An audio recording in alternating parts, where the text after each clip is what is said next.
You have the floor. I want to talk about the importance of keeping an open mind when conducting scientific research. When I was a kid, I wanted to know why the Earth is the only planet with life in our solar system. But before we can understand that, we first have to figure out how the Earth formed to begin with. I would love to go back in time and watch the Earth form, but that's just not possible.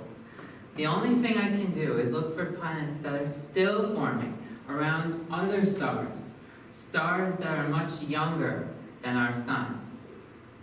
When I decided that I wanted to become an astronomer in 2011, these planets were too small and too far away for us to be able to see, and unfortunately that's still true today. However, in the last 5 years, it's now finally possible for telescopes to take detailed pictures of the giant planet-forming disks around young stars. Some of these disks have unusual crescent-shaped features that other astronomers have claimed is because there is a planet forming in the disk. 3 people, my advisor, a postdoc, and I, decided to study where the planets in these disks would end up after they formed. But we ran into a problem. We were checking to see if our simulations made sense when we realized they weren't actually that realistic. We decided to run new simulations that were more realistic and discovered that disks with planets in them wouldn't have crescent shapes this compact. Instead, they would be much more spread out.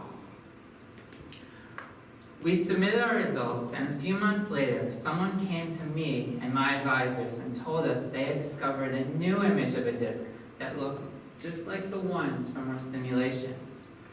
So, we had helped this person find evidence that there was a planet forming in the disk that they were studying, even though we started out working on a project that was totally different. This isn't the end of the story. We want to do more than just find evidence of planets forming in disks. We want to use these planets to learn more about how they formed and what happens next.